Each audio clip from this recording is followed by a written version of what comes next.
સંપૂર્ણ ન્યૂઝ આપની આંગળીના ટેરવે ઇન્ટરનેટ ઉપર સંપૂર્ણ ન્યૂઝ જોવા લોગિન કરો www.youtube.com/સંપૂર્ણ ન્યૂઝ। જોઈએ સમાચારો વિગતવાર। પાલનપુર ખાતે પોલીસ હેડક્વાર્ટર્સમાં રહેતા 3 પોલીસ કર્મીઓએ રવિવારે મોડી સાંજે એક કારના માલિકને જુગારના કેસમાં ફસાવી દેવાનો ડર બતાવ્યો હતો અને તેમની પાસેથી રોકડ રકમ ₹43,000 પડાવી લીધા હતા। જોકે કાર માલિકે તેમનો પીછો કરી આઈ કાર્ડની માંગણી કરતા એક પોલીસ કર્મીએ તેમની ઓળખ એસઓજીના કર્મી તરીકે આપી હતી, પરંતુ પોલીસ તપાસ દરમિયાન તેમનો ભાંડો ફૂટી ગયો હતો। આ અંગે તાલુકા પોલીસે ત્રણેયની સામે મોડી રાત્રે ગુનો નોંધી વધુ તપાસ હાથ ધરી છે, જેના પગલે પોલીસ બેડામાં ખળભળાટ મચી ગયો છે। ઝડપાયેલા ત્રણેય કોન્સ્ટેબલ તરીકે ફરજ બજાવતા હોવાનું જાણવા મળ્યું હતું।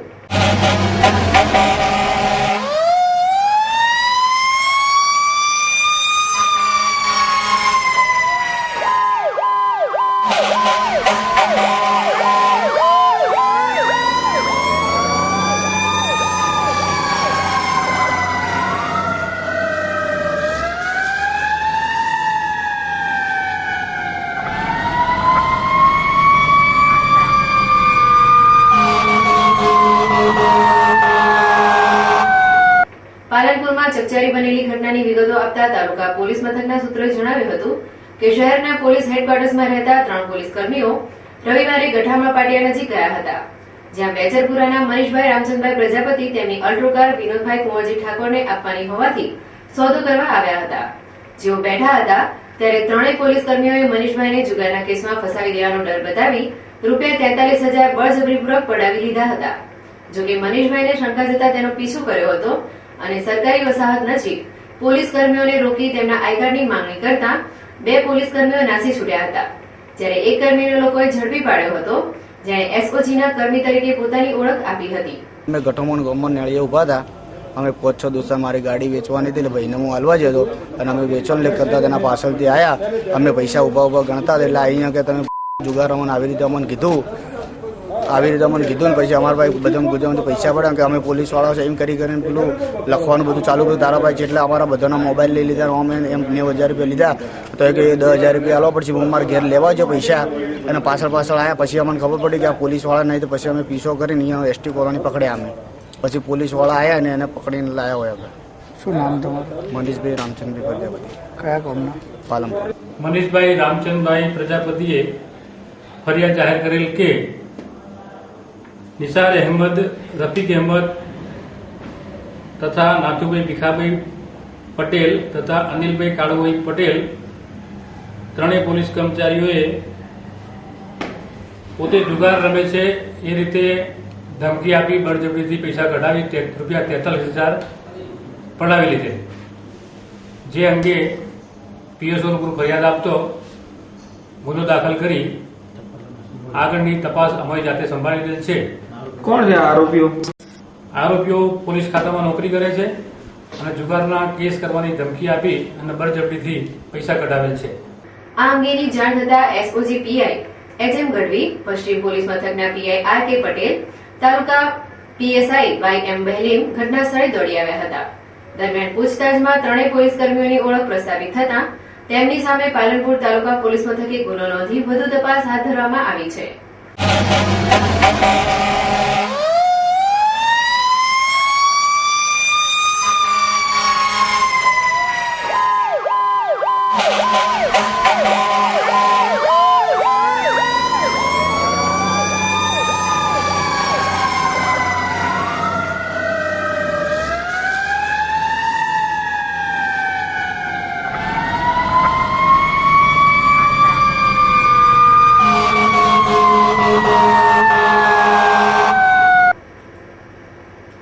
પાલનપુર તાલુકા પંચાયતમાં પ્રમુખ ઉપપ્રમુખની ચૂંટણી તાજેતરમાં પૂર્ણ થયા બાદ આગામી 22મી માર્ચના રોજ મળનાર બેઠકમાં પાલનપુર તાલુકા પંચાયતની કારોબારી સમિતિ, સામાજિક ન્યાય સમિતિની રચના થનાર છે, જેથી આ છેલ્લા તબક્કાની વરણીને લઈ ગરમાગરમ રાજકીય ચર્ચાઓ તાલુકામાંથી ઉઠવા પામી છે, જેમાં તાલુકા પંચાયત કારોબારી સમિતિના અધ્યક્ષ અને સામાજિક ન્યાય સમિતિના ચેરમેનના હોદ્દા પણ મહત્વના હોય। આ પદો પર ભાજપમાંથી કોની પસંદગી કરાશે તેની ચર્ચા ઉઠવા પામી છે। અગાઉ તાલુકા પંચાયતના કારોબારી ચેરમેન પદે ચૌધરી જ્ઞાતિના ભાજપના સભ્ય શામળભાઈ ગોડાલ હતા, તેથી આ વખતે કારોબારી ચેરમેન પદે ઇતર કોમમાંથી ભરતભાઈ એમ રાવલ ભગદાની પસંદગી ભાજપ મોવડીઓ કરી ઇતર કોમોને ન્યાય અપાવે તેવી માંગ ઉઠવા પામી છે. જ્યારે સામાજિક ન્યાય સમિતિના ચેરમેન પદે મુકેશભાઈ શ્રીમાળી મોટી ભટામણની વરણી લગભગ નક્કી બનાય છે. પાલનપુર તાલુકા પંચાયત કારોબારી ચેરમેનના અધ્યક્ષ પદને લઈ ભાજપના મોવડીઓમાં પણ ગજગ્રાહ ચાલી રહ્યો છે. આ વખતે હાથીદરા જિલ્લા પંચાયત સીટમાંથી તાલુકા પંચાયત પ્રમુખની વરણી કરાઈ છે. વળી સામાજિક ન્યાય સમિતિના ચેરમેન પદે મલાણા સાઇટના મુકેશભાઈ શ્રીમાળીની વરણી લગભગ નક્કી છે. વળી તાલુકા પંચાયતના ઉપપ્રમુખ પદે મોતીભાઈ ગોઠીની વરણી થઈ છે, જેઓ ગઢ જિલ્લા પંચાયત સીટના છે. ત્યારે હાથીદરા, ગઢ, મલાણા જિલ્લા પંચાયતની સીટોને ન્યાય મળે છે. ત્યારે કારોબારી સમિતિના અધ્યક્ષ પદે જો લક્ષ્મીપુરા જિલ્લા પંચાયત સીટના વગદા તાલુકા પંચાયત સીટ પરથી જો ભાજપ મોવડીઓ પસંદગી કરે તો ઇતર કોમોની માંગણી પણ સંતોષાય તેમજ લક્ષ્મીપુરા જિલ્લા પંચાયત સીટના લોકોને પણ ન્યાય મળે. ત્યારે ભાજપના મોવડીઓ આ બાબતે લોકોની અને ભાજપના મોટાભાગના કાર્યકરોની પ્રબળ માંગને ધ્યાને લઈ યોગ્ય નિર્ણય કરશે તેવું લાગી રહ્યું છે. સૌની મીટ આગામી 22મી માર્ચ ઉપર મંડાઈ છે.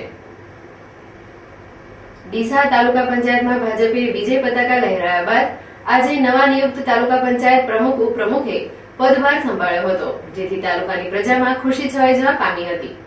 તાજેતરમાં ડીસા તાલુકા પંચાયતની સાધારણ સભામાં ભાજપની બહુમતી હોય તાલુકા પંચાયતના પ્રમુખ પદે ભડત બેઠક પરથી ચૂંટાયેલા ડાહીબેન વિજુભાઈ વાઘેલા અને ઉપપ્રમુખ પદે તેજાભાઈ રબારીની વરણી કરવામાં આવી હતી. ત્યારે આ બંને નવનિયુક્ત પદાધિકારીઓએ આજે પોતાના હોદ્દાનો ચાર્જ સંભાળ્યો હતો. ત્યારે તાલુકા વિકાસ અધિકારી સહિત તાલુકા પંચાયતના કર્મચારીઓ તથા તાલુકા ભાજપ કાર્યકરોએ તેમને શુભેચ્છા પાઠવી હતી. બંને પદાધિકારીઓએ તાલુકાના સર્વાંગી વિકાસ માટે સૌને સાથે રાખી કામ કરવાની ખાતરી આપી હતી. અમને લોકોએ તક આપી છે તાલુકા પંચાયતમાં જિલ્લા પ્રમુખ પડવાની. અમે લોકોને કામ કરી અમારી તક. બાલારામ અભયારણ્યમાં આવતા હાથીદરા, જડિયાલ, માલણ અને પેડાગડા ગામની હદમાં આવતી જંગલની જમીન ખાનગી વ્યક્તિને આપી દેવાની હિલચાલ સામે આજે નિવાસી નાયબ કલેક્ટરને આવેદનપત્ર પાઠવવામાં આવ્યું હતું. પાલનપુર તાલુકાના બાલારામ અભયારણ્યમાં આવતા જડિયાલ, હાથીદરા, માલણ અને પેડાગડા ગામના જંગલ વિસ્તારની જમીન ઉપર વાસડા ગામના દલજીભાઈ મેઘરાજભાઈ પટેલ દ્વારા પોતાનો હક દાવો કરવામાં આવતો હોવાના કારણે આ 4 ગામોના લોકોએ આ જંગલ વિસ્તારની જમીનને બચાવી લેવા ગત તારીખ 22/2/2012 ના રોજ જિલ્લા સમાહર્તાને આવેદનપત્ર પાઠવી ધ્યાન દોર્યું હતું. પરંતુ જંગલ વિસ્તારની જમીન પોતાની હોવાનો હક દાવો કરતા મેઘરાજભાઈ ભારે રાજકીય વર્ગ ધરાવતા હોય આ જમીન ઉપર ખાનગી ઉદ્યોગ સ્થાપવાની હિલચાલ ચાલી રહી છે.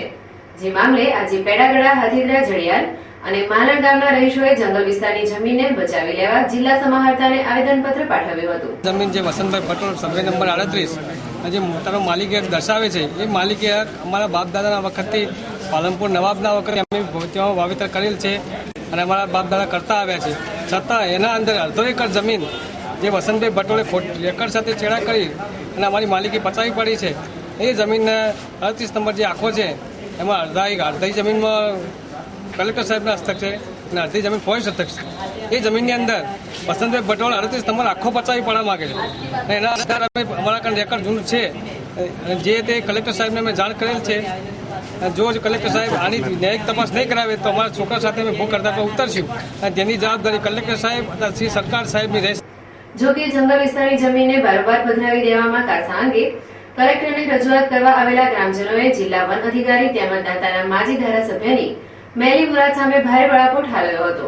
આજથી 1 વર્ષ અગાઉ 22-23 ફેબ્રુઆરી અમે જંગલ ખાતાનું નિકંદન કાઢતા જંગલની જમીન પચાવી પાડી તેઓ ભવિષ્યમાં કોરી કરવાનું પ્લાનિંગ કરી અને વસાવા સાહેબ જે કૃષિ મંત્રી રહ્યા છે હાલ, એ અહીંના ડીએફઓ ઉપર પ્રેશર કરાવી અને જંગલનું નિકંદન કાઢવા માટે, જ્યારે જંગલના વિકાસ માટે ગુજરાત સરકાર અને કેન્દ્ર સરકાર આટલા રૂપિયા ખર્ચી રહી છે, છતાં પણ કંઈ પણ બધું નેવે મૂકી અને જંગલને મંગલ કરવાની વાતો કરી રહ્યા છે. તો અમારા 4 ગામોનું વિરોધ છે. જો ત્યાં એક પણ ઝાડ કપાશે તો અમે 4 ગામના વતનીઓ અમારા બહેરા છોકરાઓ સાથે ભૂખ હડતાલ ઉપર બેસીશું અને અમારું કંઈ પણ થશે તો એની તમામે તમામ જવાબદારી ધારાસભ્ય શ્રી માજી અને ગુજરાત આજે અમે કલેક્ટર સાહેબને આવેદન પાઠવ્યું છે કે આ જંગલ રહે અને જો કોઈ પણ વ્યક્તિઓને જંગલમાંથી જમીન ફાળવવામાં આવે તો અમને પણ 4 ગામના વ્યક્તિઓને જાગીરીના સાહેબથી નવાબ સાહેબે અમને જમીન આપેલ હતી, એના દસ્તાવેજો અને પુરાવાઓ અમારી પાસે છે. જો કોઈ એક વ્યક્તિને રાજકીય લાગવકથી જમીન કાઢી આપવામાં આવતી હોય તો અમારા જાગીરીના સમયથી અમારા દસ્તાવેજ પુરાવા છે, તો અમે પણ 250 એકરના માલિક છીએ. જો જંગલનું નિકંદન થતું જ હોય તો અમને 250 એકર અમને જમીન આપવી, અને જમીન જો ના આપવી હોય તો કોઈને ના આપવી, અને જંગલ રહે અને ગાયો ચરે, ઘેટા બકરા ચરે, તો એમાં અમે ખુશ છીએ. આમ સરકાર એક બાજુ જંગલ વિસ્તારોને બચાવવા માટે પ્રયત્નો કરવામાં આવી રહ્યા છે, જે વચ્ચે બાલારામ અભયારણ્યની જમીન પચાવી પાડવાનો કારસો ઘડાઈ રહ્યો છે, ત્યારે જિલ્લા વહીવટીતંત્રે જંગલ વિસ્તારના રક્ષણ માટે આ બાબતે ઘટતી કાર્યવાહી કરવાની માંગ ઉઠવા પામી છે. ડીસા ગવાડી ખાતે એક મસ્જિદમાં મુસ્લિમ ધર્મગુરુએ ભડકાઉ ભાષણ આપતા મુસ્લિમ સમુદાયના 2 જૂથો વચ્ચે બબાલ થતા પથ્થરમારો થયો હતો, જેમાં 3 જણને ગંભીર ઇજાઓ થવા પામી હતી. હાલમાં પણ ડીસા ગવાડીમાં તંગ દિલીભર્યું વાતાવરણ જોવા મળે છે.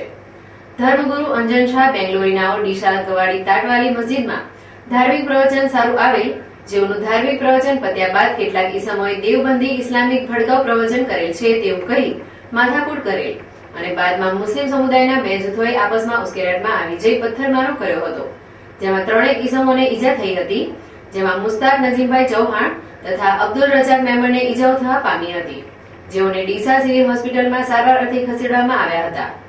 આ બનાવમાં ઇકબાલભાઈ ઈશાકભાઈ શેખ રહેઠાણ ગવાડીવાળાએ 13 જણા વિરુદ્ધ નામજોગ ફરિયાદ અને કુલ 50 જણ ટોળા સામે ફરિયાદ નોંધાવી હતી. ગઈકાલે ડીસા ગવાડી ખાતે ટાટવાડી મસ્જિદમાં મુસ્લિમ સમાજના આગેવાનોની એક મિટિંગ હતી. એમાં ધાર્મિક પ્રવચનો ચાલતા હતા અને ધાર્મિક ઓરાઓ પણ એમાં આવેલા હતા. એમાંથી ખાસા લોકો ભેગા થયેલા, ડીસાના આજુબાજુના મુસ્લિમ બિરાદર. એમાંથી અમુક ગુંડા તત્વોને બંદૂક થતા એ લોકો થોડો પથ્થરમારો કરેલો, એમાં 2-3 માણસોને ઈજા થયેલી અને 2-3 ગાડીઓના કાચ ફૂટી ગયેલા હતા. પણ પોલીસ ત્યાં હાજર હતી, અમુક લોકો ત્યાં જે તથ્ય પકડી લીધેલા અને રાતે બંદોબસ્ત રાખવામાં આવેલો, પેટ્રોલિંગ કરવામાં આવેલું. બીજા માણસો પણ આજે પકડાઈ ગયેલા છે. હાલમાં શાંતિ છે. 13 માણસોના નામ જો ફરિયાદ છે, બાકી 50 માણસોના ટોળું બતાવ્યું છે. જોકે 2 મુસ્લિમ સમુદાયો વચ્ચે ઘર્ષણ વધે નહીં તે માટે પોલીસે તાત્કાલિક ચુસ્ત પોલીસ બંદોબસ્ત ગોઠવી દેતા હાલમાં શાંતિ જોવા મળે છે. તેમ છતાં અજંબા અને તણાવભરી સ્થિતિ પ્રવર્તી રહી છે. પાલનપુરમાં આવેલ ભક્તોની લીમડી વિસ્તારની એક મહિલાને દહેજના મામલે તેના પતિએ મારઝૂડ કરતા આ મામલો પોલીસ થાણે પહોંચવા પામ્યો છે, જ્યારે આ બનાવની પીડિતાને સારવાર અર્થે પાલનપુરની સરકારી હોસ્પિટલમાં ખસેડાઈ હતી. આ બનાવની વિગત જોઈએ તો પાલનપુરમાં આવેલ ભક્તોની લીમડી વિસ્તારમાં રહેતી એક સંતાનની માતા 25 વર્ષીય મહિલા રૂકસાનાબાનુ જાવેદભાઈ સિંધીને ગતરોજ તેના પતિ જાવેદભાઈ સિંધીએ તેને પિયરમાંથી દહેજ લાવવાના મામલે ઉશ્કેરાઈ જઈ તકરાર કરી હતી, જેમાં ઉશ્કેરાયેલા જાવેદભાઈએ પોતાની પત્ની રૂકસાનાબાનુને લોખંડની પાઇપ વડે ફટકારતા તે ગંભીર રીતે ઘાયલ થવા પામી હતી. જોકે આ ઇજાગ્રસ્ત મહિલાને તેના માતા પિતાએ તાત્કાલિક સારવાર અર્થે શહેરની સરકારી હોસ્પિટલમાં દાખલ કરી હતી. बार बार मारे, शादी करी तब से मारे गान के तेरी मम्मी घर से पैसा लिया, नवर नवर मेरे को मार मार करता है न जब भी मारता है न कुछ भी हाथ में न मारता है, छुरी हो तो छुरी, कुछ भी हाथ में हो, पाइप हो के कुछ भी हाथ में हो, बस मारने से करे न क्या कि तू जाके पैसे लिया न क्या मेरे लड़के को भी क्या कि उसके स्वामी के नज़र उठाने मत देगी, न क्या तुझे के मानना होगा, न क्या छोकरे को भी के मानना होगा, न क्या कि तू आ मेरे घर में मेरे ना चाहिए, न तूने ऐसे निकल जा, निकल मैं तुझे मानना होगा, ऐसे ना कर सिलगाना होगा, न कि तेरी हालत बस बिगाड़ोगे, नंगी करने तू तेरे माँ बाप घर छोड़ोगा, ने मारता है तो महीने न महीने मारता है, कुछ भी कसूर ना हो ने तो महीने न महीने मारता है. શું નામ છે તમારા પતિનું? जाविद. જ્યારે આ મામલે તેના પતિ વિરુદ્ધ પોલીસ મથકે ફરિયાદ નોંધાવતા પોલીસે આ બનાવની તપાસ હાથ ધરી હતી. જોકે સમાજમાં સ્ત્રી અત્યાચારને અટકાવવા માટે સેવાભાવી સંસ્થાઓ સહિત સરકાર અનેક પ્રયત્નો કરી રહ્યું છે, તેમ છતાં દહેજના દૂષણને કારણે સ્ત્રી અત્યાચારના બનાવો અટકવાનું નામ લેતા નથી. સાંભળવાની ખામી ધરાવતા 6 વર્ષથી 18 વર્ષની વયના વિદ્યાભ્યાસ કરતા બાળકોનો એસેસમેન્ટ કેમ્પ ડીસા બીઆરસી ભવન ખાતે યોજાયો હતો. બનાસકાંઠા સર્વ શિક્ષા અભિયાન અંતર્ગત એલિસ્કો કાઉન્સિલના સહયોગથી ડીસા બીઆરસી ભવન ખાતે 6 થી 18 વર્ષની વયના ભણતા વિદ્યાર્થીઓનો એસેસમેન્ટ કેમ્પ યોજાયો હતો, જેમાં ડીસા તાલુકાના 158 અને દાંતીવાડા તાલુકાના 50 બાળકોને સાંભળવાની ખામી બાબતે નિષ્ણાંત તબીબ દ્વારા તબીબી તપાસ કરવામાં આવી હતી અને જરૂરિયાતમંદ વિદ્યાર્થીઓને હિયરિંગ એડ સર્જરી પણ કરવામાં આવશે. આ કેમ્પમાં ખામી ધરાવતા વિદ્યાર્થીઓનું મફત નિદાન તથા સર્જરી કરવામાં આવશે. આજે બીઆરસી ડીસા ખાતે સર્વ શિક્ષા અભિયાન બનાસકાંઠા અને એલિમ્કો કાનપુર જે એનજીઓ છે એના દ્વારા સાંભળવાની ખામીવાળા બાળકોનું એસેસમેન્ટ કેમ્પનું આયોજન કરવામાં આવ્યું છે. એમાં ડીસા અને દાંતીવાડા તાલુકાના બાળકો અહીંયા એસેસમેન્ટ કરાવી રહ્યા છે. ડીસાના 156 બાળકો અને દાંતીવાડાના 50 બાળકોનું અહીંયા એસેસમેન્ટ થઈ રહ્યું છે. સર્વ શિક્ષા અભિયાન અંતર્ગત આ જે સાંભળવાની ખામીવાળા બાળકો જે છે તે સારી રીતે સામાન્ય બાળકની જેમ શિક્ષણ મેળવી શકે તે એટલે એના માટે આ સ્પેશિયાલિસ્ટ ડોક્ટર દ્વારા એનું એસેસમેન્ટ કરવામાં આવે અને જે પણ હિયરિંગ એડ્સની એની જરૂરત હોય એ પ્રમાણે જે ડોક્ટરશ્રી ભલામણ કરે એ પ્રમાણે એને પ્રોવાઈડ કરવામાં આવે છે, જેથી તેને શિક્ષણમાં એ મદદરૂપ થઈ શકે અને એની જે સામાન્ય પ્રક્રિયાઓ જે છે એ પણ સરસ રીતે કરી શકે અને સામાન્ય બાળકની જેમ જ પોતા. અમારા બાબાને અહીંયા લઈને આવ્યા બીઆરસી અંદર, ખૂબ સારું લાગ્યું અમને. ખૂબ સારું સિસ્ટમ ચાલુ છે અને ખૂબ પિચાપીટ ચાલુ છે બોલવાનું, બરોબર. અને ખૂબ તકલીફ અને હેચાઈ છે બાળક, સાંભળતો નથી, બરોબર. ખૂબ સારું છે. સારવાર માટે જે સારું છે મશીન આપવાના છે હિયરિંગના, બરોબર. डॉक्टर सारा से. हाँ सर, यहाँ पर हम सिर्फ हियरिंग एम्पायरमेंट बच्चों को देखते हैं और जिनको सुनाई की समस्या है उसे हम देखते हैं यहाँ पे, और उन्हें किस लेवल की दिक्कत आ रही है, माइल्ड में है, मॉडरेट में या स्ट्रॉन्ग में आ रहे हैं, उन्हें हम उस कैटेगरीज को देख करके कितने डीबी उन्हें हियरिंग लॉस है वो चेक करके फिर हम उन्हें उसी लेवल का हियरिंग एड देते हैं. ये कार्यक्रम कौन सी योजना है सर? ये हमारा जो है वो सेंट्रल गवर्नमेंट से एलिम्को कानपुर से हम आए हुए हैं और वहीं एलिम्को ही इसका सारा वो करती है. આ કેમ્પનું જિલ્લાના કોઓર્ડિનેટર રાજેન્દ્રસિંહ ચૌહાણે જિલ્લા પ્રાથમિક શિક્ષણાધિકારીના માર્ગદર્શન હેઠળ સુંદર આયોજન કર્યું હતું. આ એસેસમેન્ટ કેમ્પને બીઆરસી કોઓર્ડિનેટર પ્રવીણસિંહ તથા શિક્ષકોએ તેમજ વિદ્યાર્થીઓના વાલીગણે વખાણ્યો હતો. આ કેમ્પથી વાલીઓએ ખુશી વ્યક્ત કરી હતી. આવા કેમ્પ યોજી જે બાળકને સાંભળવાની ખામી હશે તેનું નિદાન તથા સર્જરી સર્વ શિક્ષા અભિયાન બનાસકાંઠા દ્વારા કરી અપાશે. કાંકરેજ તાલુકાના થરાનગરમાં રાજવી પરિવારના એક રાજકુમારનું આજે ગાંધીનગર ખાતે માર્ગ અકસ્માતમાં કરુણ મોત નીપજતા સમગ્ર કાંકરેજ પંથકમાં ભારે શોકની કાલીમાં છવાઈ જવા પામી હતી. બનાસકાંઠા જિલ્લા પંચાયતના ઉપપ્રમુખ અને થરાના રાજવી સુખદેવસિંહ તખતસિંહ સોઢાના 16 વર્ષીય પુત્ર રાજદીપસિંહ સોઢા જે ગાંધીનગર ખાતે 11 સાયન્સમાં અભ્યાસ કરી રહ્યા હતા. જોકે થરાના આ 16 વર્ષીય રાજકુમાર રાજદીપસિંહ ગતરોજ ગાંધીનગર નજીક બાઇક લઈને પસાર થઈ રહ્યા હતા, જેમાં તેમનું બાઇક સ્લીપ ખાતા અકસ્માત સર્જાયો હતો, જેમાં તેમને ગંભીર ઇજાઓ થતા તેમનું કરુણ મોત નીપજ્યું હતું. જોકે સ્વર્ગસ્થ રાજકુમારના મૃતદેહને આજે સવારે તેમના માદરી વતન લાવવામાં આવતા સમગ્ર પંથકમાં ભારે શોકની ગાલીમાં પ્રસરી જવા પામી હતી. જ્યારે આ બનાવની જાણ વાયુવેગે પ્રસરતા જિલ્લા ભાજપ પ્રમુખ ડોક્ટર મોગરા, જિલ્લા પંચાયત પ્રમુખ રાજુભાઈ જોશી સહિત ભાજપ કોંગ્રેસના આગેવાનો સ્વર્ગસ્થના નિવાસસ્થાને દોડી આવ્યા હતા. જોકે આજે થરાનગરમાં સ્વર્ગસ્થ રાજકુમારની અંતિમ યાત્રા નીકળતા સમગ્ર ગામ હિપકે ચડ્યું હતું, જ્યારે શાસ્ત્રોક્ત વિધિ મુજબ સ્વર્ગસ્થ રાજકુમારની અંતિમ ક્રિયા કરવામાં આવી હતી. આમ થરાના રાજવી પરિવારના 16 વર્ષીય રાજકુમારનું ગાંધીનગર ખાતે માર્ગ અકસ્માતમાં નિધન થતા સમગ્ર પંથકમાં શોકની કાલીમાં છવાઈ જવા પામી હતી. ફરી એક નજર આજના મુખ્ય સમાચાર ઉપર. પાલનપુરમાં રક્ષકના ભક્ષક ચહેરાનો થયો પર્દાફાશ. રઠામણ પાટિયા નજીક જુગાર મામલે તોડ કરવા ગયેલ તોડબાજ પોલીસ ટોળકી ઝડપાઈ. 3 પોલીસ કર્મી વિરુદ્ધ ફરિયાદ નોંધાતા પોલીસ બેડામાં મચી હલચલ. બાલારામ અભયારણ્યમાં આવતા જંગલ વિસ્તારની જમીન પધરાવી દેવાના મામલે જિલ્લા સમાહર્તાને પાઠવાયો આવેદનપત્ર. માજી ધારાસભ્યના કારસા સામે ગ્રામજનોએ ઠાલવ્યો રોષ. ડીસાના ગવાડી વિસ્તારમાં ભડકાઉ ભાષણના મામલે 2 મુસ્લિમ જૂથો વચ્ચે સર્જાયું ઝીંગાણું. પથ્થરમારાના બનાવને લઈ શહેરમાં તંગદિલી છવાઈ. પોલીસે રાયોટીનો ગુનો નોંધી હાથ ધરી તપાસ. થરા રાજવી પરિવાર લોકો દીપક બુઝાતા છવાયો શોક. જિલ્લા પંચાયતના ઉપપ્રમુખ સુખદેવસિંહ સોઢાના 16 વર્ષીય પુત્રનું થયું માર્ગ અકસ્માતમાં નિધન. આ હતા અત્યાર સુધીના સમાચાર. વધુ સમાચાર સાથે ફરી મળીશું. નમસ્કાર.